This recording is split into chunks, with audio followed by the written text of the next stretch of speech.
Hey, everybody, a special CarmCast. My great friend, Tom Ham from Automotive Management Network. And I want to do this thing called Tom's Trends. He may have he may have something to say because of Automotive Management Network and all the great stuff and all the great work they do over there and all the surveys that they do. Man, when Tom, when you were with me way back in Aftermarket Weekly's early stages, I mean, you were just popping trends off all the time, and I miss them. So thanks for coming on.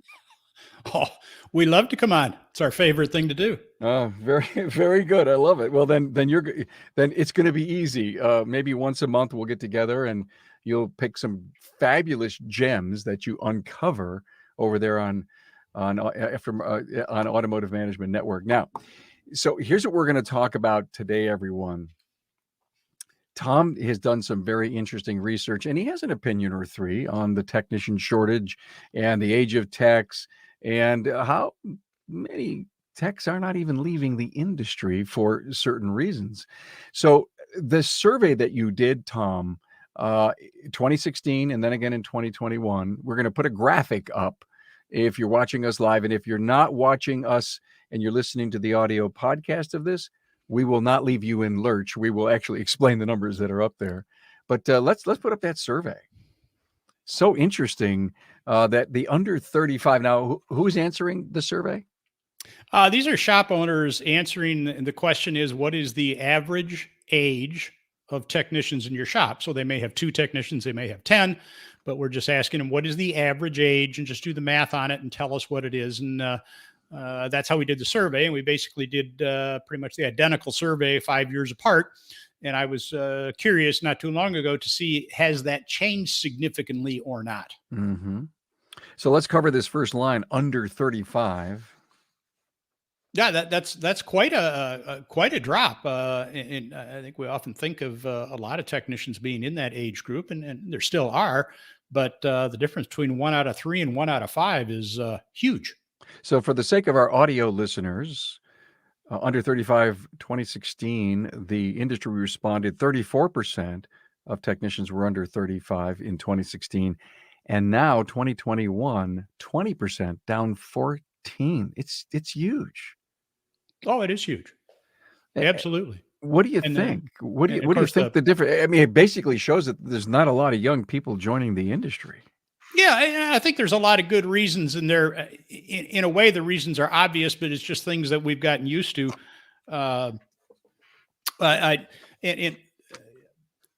workplace, compared to where a lot of young people start their first job today, and whether it's a fast food place or whatever, odds are it's probably cleaner, warmer, neater, better, environmentally controlled, etc. Looks a bit nicer than a often cold, wet, somewhat dirty, somewhat dank, somewhat dark repair shop, which they're not familiar with. And I think they look in there and go, I'm not so sure I want to do that.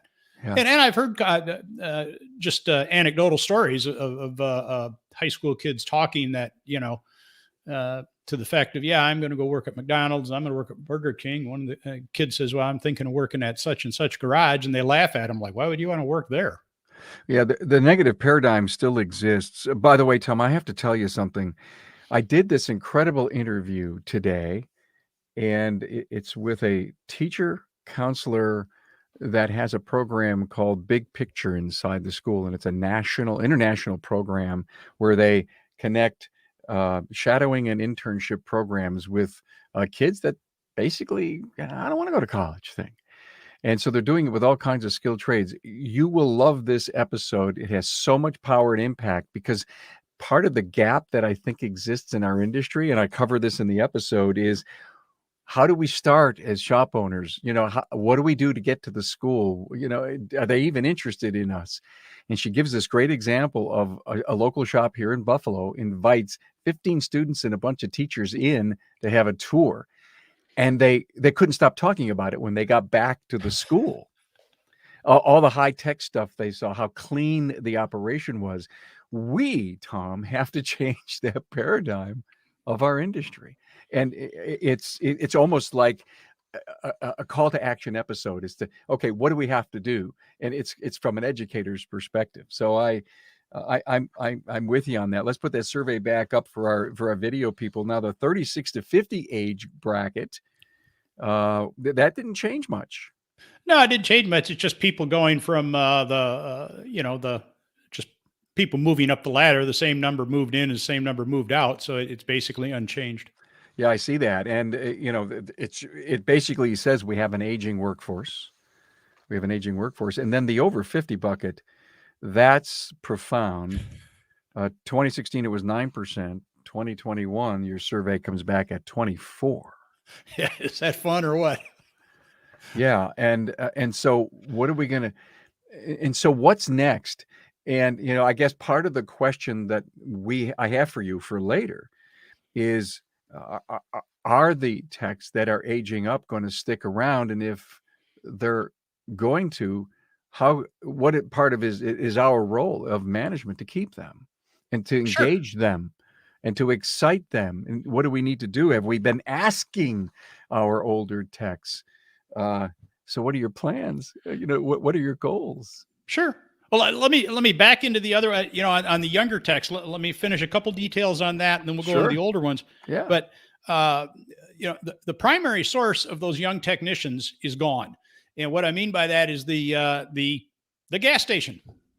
I think if you find people that your age, my age, if you say, what was your first job or what was one of your first jobs, half the people our age, boys our age, males, are going to say it was working a gas station. I pumped gas. I changed the oil. I did something like that. So it was a natural thing that people did. They don't exist nowadays. There's probably a few out in the middle of nowhere, but I mean, they're basically non-existent today. Interest in cars among that age group is gone. And part of this, you start looking at different demographics and why. Well, you have a whole different family makeup today in a lot of ways. And I just looked up some statistics. In 1960, 96% of children lived in a two-parent household. By 2014, that had dropped down to 68%, only 2 out of 3. And what a lot of children did back then, boys, they fooled around with the car with dad. And now we have a lot of single parent homes, and most of those, of course, are run by mothers. And reality, there's not too many boys out in the driveway with mom changing the oil. Right. There's probably some, but not too many. Not like there was in the old days. Just a statistical thing. Another thing that comes into is things like HOAs and zoning and codes, so on and so forth. When you and I were growing up, I don't know, there might have been a couple of neighborhoods somewhere in America, but basically, if you wanted to change the spark plugs on your car in your driveway, go for it. Everybody did.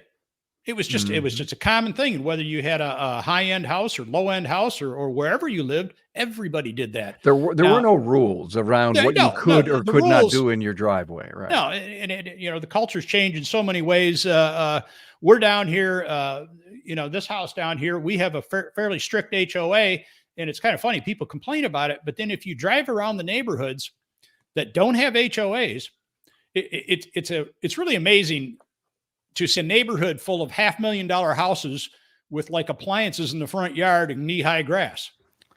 It's just a different culture. People, so you got to have HOAs or it doesn't look real good. It's just the way it is. But but back the point, you can't fool with your car. I mean, if you want to be in your garage and keep the door closed, you can. But we think of we think of the car out in the driveway, and we're working with it, maybe with a couple other teenage boys or with dad or whoever going on. I mean, you've seen the pictures on the internet where you got a couple teenagers and they're swapping the engines on the Charger out in the street.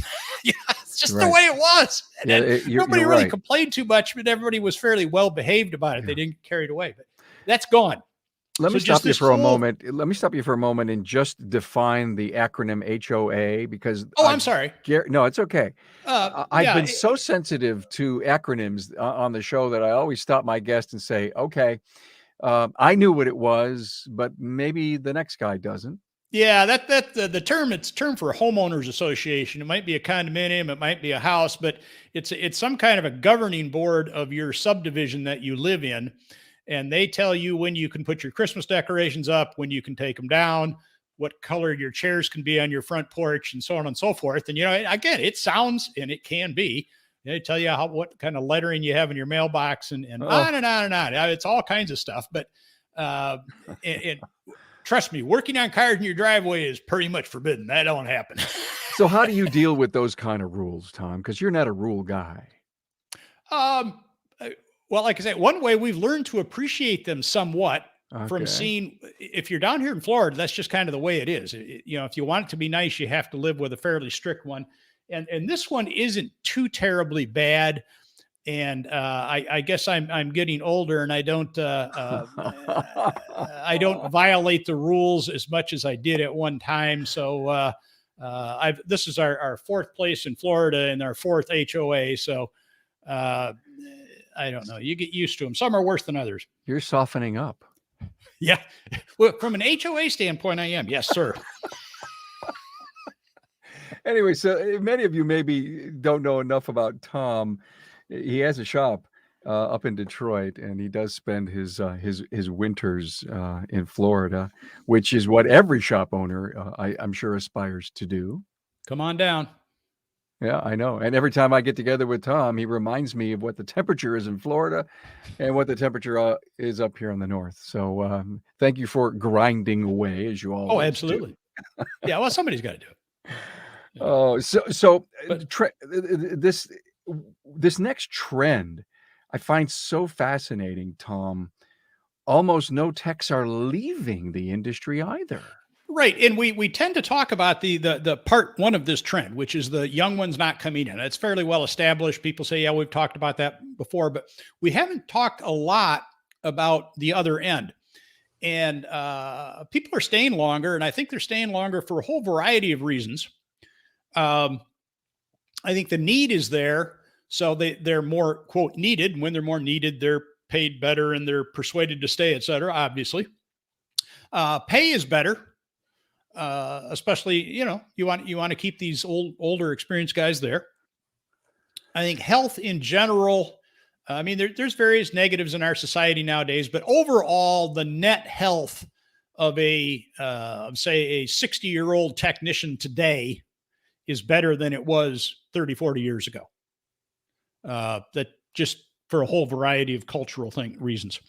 And I think that the workplace conditions, and I mentioned that before, that in general, the workplace is not that great, but in a lot of shops, especially the better ones, the workplace conditions are getting better all the time. And they're looking at ergonomics, and they're looking at lighting, and they're looking at HVAC. That's heating and air conditioning. There's your abbreviation. They're looking at work pads to stand on, and they're looking at the arms and the lifts to put the wheels on, and as far as your ergonomic keyboards and mice and just all these physical things that they may seem kind of minor, but when you add them all up, it just makes the day a little bit more comfortable. So they can physically stand it better than they could at one time. Plus, I think the work is being adjusted. You can assign different work to different people. We didn't have all this super high-tech electronic scanner stuff back in the day. We didn't have all that stuff. Well, we have that now, and not just to a minor extent. In some shops, it's to a huge extent. So the need for the physical work is not what it was at one time. It's better. Hey, did you buy the tire scanner? I'm sorry? Did you buy the tire scanner, that newfangled tool that scans the tire and talks about the alignment and the quality of the tire? No. Okay, just checking. It was Greg Buckley the other day said he got one, and their alignments and their tires are off the charts, and it takes so little time to figure it all out. Are you talking about the drive-over machine? No, not the driver. It's a handheld okay. unit, and I forgot the name of it. I've got to get the name of it, but it's a handheld unit.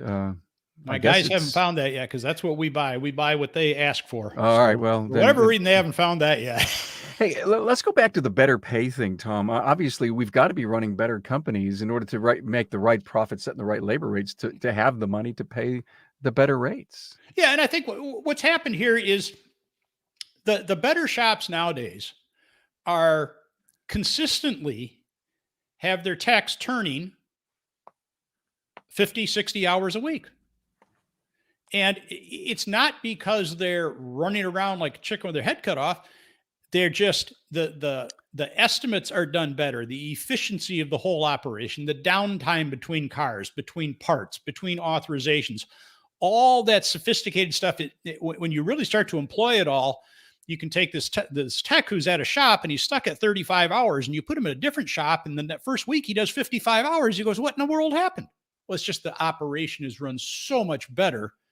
And things like management efficiency and all the IT stuff that we have today, we didn't have a number of years ago. So that's gotten better and better, and it's got opportunity for technicians. So you can start doing the math. And the labor rates, of course, are gone up. I know there's a number of places in the country where they left 200 behind. You know, there were somewhere between 200 and 300. And then, if you give a technician, whatever, however, 25, 30% of that, you can start doing the math on it a little bit. And, if you get suddenly you get a technician in one of those high end areas, and he's getting $50 an hour, and he's turning down 60 hours a week, do the math. And suddenly that's a pretty good job. So well said. Thank you for that. I mean, we are getting smarter as an industry, no doubt. But more and more, I continue to hear the trend that I'm hearing, Tom, that the coaches are talking to me about, and that they're even coming on the show to talk about. Like, where do you start in helping a shop turn around? And of course, you start with the owner's willingness to want to make change, but it's the process and the systems that, if they can get that right, to your point, how much more productive and efficient they can be if we're all operating from the same playbook. Yeah, it's really critical nowadays that the shop owner has to have a mindset that their software, their SMS, their shop management system, is the hub of the operation. That's where everything else comes out of. And instead of employing 10% of its capability, you need to employ 75%, 90% of its capability, let it do virtually everything, and get the systems in place, get people to cooperate. And it's not that difficult to make a drastic difference in some shops. And I've seen shops go from techs doing 25 to 30 hours a week to, within a few weeks, going to 40 to 45, just Tom, by employing different systems. Tom, you in automotivemanagementnetwork.com, an incredible site, 15,000 members in it, all kinds of great information. There isn't anything that you would be lacking on your site. Thank you so much for doing this for the industry. You're an SMS guy. You understand software very well. You're passionate about it. Have you ever done a survey about what shop owners believe they're using as far as their capabilities in their software? I mean, you said it. Get it. Use it to the best of its abilities. 90, 95%. Use it. Let it be the hub. Do many shop owners go that distance? Yeah. I think that when you see the top shops today, those are the shops that have learned that and have accepted that Okay. they need to make that they need to make that a number one thing. They and all these IT skills and everything, they have to fully immerse themselves into that whole computer world and not say, well, that's something I really don't want to learn. We love what we got. We work on typing is one of the things we work on, which may sound rather boring, but we got one tech who consistently types about 115 words per minute. And if you think about all the data entry that technicians do typing in their findings in a year, how much time they spend at the keyboard or don't spend at the keyboard when you can type 115 words a minute, he's not at his toolbox near as much as the other guys. He just goes there, enters it, and boom, he's done. That's amazing. So that's the kind of thing that we got to look at, those kind of things that we have not looked at in the past. Just don't. Typing training. I love it. What a great gem. That's a great takeaway from the show. So let's go on to this next segment. The tech that you may need is standing maybe possibly right next to you. Oh, I think so. I think people are discovering that, and some of the other folks maybe need to take a serious look at that. Tech that you need may be back in the shop there. In other words, you're pretty sure that, Fred's going to retire in 6 months. Is he? I mean, is Fred still productive? You still making money off of Fred? Let's sit down. Let's talk to Fred. Say, what could we do to keep you here? And not just can we change your pay for a couple bucks? What could we do? And, and Fred says, well, you need to air condition the building. Well, why not? Should we do that? Maybe you do need to air condition the building, and on and on. And what are the things that these guys cost need just to as stick much around? as a raise. Well, sure. What are these things that they need? Yeah, I maintain that typical shop out there. If you're looking for a tech and you want to be a little bit creative, it may not work perfectly, but one thing you could certainly try. I bet most people in their town have some pretty good techs who are retired. They retired in the last year or two or three. And they're home, and you can only watch Wheel of Fortune so many times. And if you could find two of those guys, one to work 2 days a week, another to work 3 days a week, between the two of them, they can knock down 40, 45 hours. They'd be able to get out of the house. They'd have a little bit of better purpose in life, if you will. Everybody would win. The customer wins, they win, their family wins, the shop wins. It's a reasonable thing to do. I mean, a lot of times they're retired just because it's just too physically demanding to do this 5 days a week, day after day after day. But I think we're going to see that throughout our entire culture. Obviously, we're talking about auto repair today, but I think we're going to see that in every area of our culture. Where it's a shame. I think the ultimate example for it is Tom Brady. Tom Brady. Well, you're a quarterback. You're supposed to retire when you get to 39 or whatever. And Brady's more like, well, no, I got all the experience. I know more than I ever have. So why, when I have the most ammunition I've ever had, why would I quit? Yeah. And I know there's other factors in there, but still, there's a lot of people who are they're the best technicians, and they're retiring. And let's make it so they don't retire. What can you do? What can you sit down to these guys and say, what do you need to either stay full-time or stay part-time? What do you need? I love your premise that there's nothing off the table when you sit down with someone and says, what's it going to take? What do you need? What are you thinking? Even if it's way outside the box, talk to me. Let me know. Well, sure. I mean, you're up in some dark frozen state like New York. Oh, stop it. Yeah. So you're a technician up there, and the idea of between arthritis and everything else, this concept of going December, January, February into work every day is kind of like, that's not happening anymore. I've had that. So you're having the discussion with the tech, and he says, I gotta have those months off in the winter because I picked up a inexpensive little condo down there in Clearwater, and I want to spend that down there, so I can't work for you full time. You say, well, it's kind of slower in the winter anyway. Why don't you just work here when you're up here? Oh, well maybe we could do that. In the northern states, the typical setup is the typical business cycle. And it's much different here, for instance, in Florida, but the typical business cycle up there is the busy months are May, June, July, August, those four. And then the January, February are not very good. The sales are down, et cetera, et cetera. So it fits rather well because your demand is not as great. Instead of saying no, that I can't do it, it goes back to some of the greatest stories that I've participated in, that I've heard from people.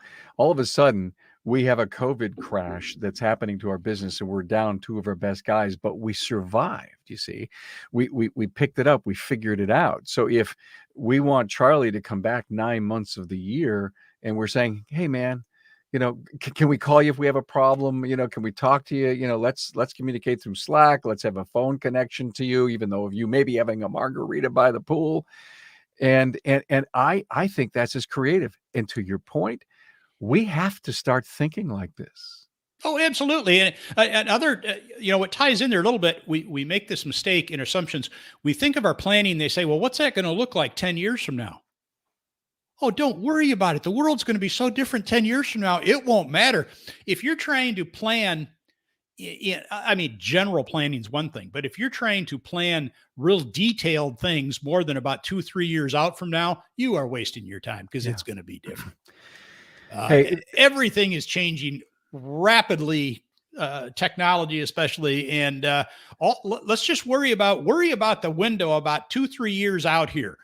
And next year we'll add one more year on, but don't be worrying about 5, 10 years down the road here with your business. It's going to change, and you're going to need to change to go with it. that's a fitting end to this great episode, Tom's Trends. Thank you so much for being here. Let's do this once a month. Do the research at automotivemanagementnetwork.com. Bring us your great stuff. I love chatting with you, Tom. You've got wisdom beyond your years, and I know you're just a young man, because as we were chatting, 40's the new 30 and 50's the new 40, right? Well, yeah, that's the joke we all laugh at, but no, in a lot of cases, it is. That's exactly what's happening. 60 is the new 50, and so on. So let's take advantage of it, put it in place. Well, thanks for your wisdom and a whole bunch of great insights. Hopefully we have moved someone to adopt some of these great ideas and trends. Thanks for being here. Thanks for having me. Love your studio there with all the memorabilia and so on. Yeah, it's so much cooler than it was. It's my Carm Cave. Thank you very much. I love it. Just love it. Thanks, man.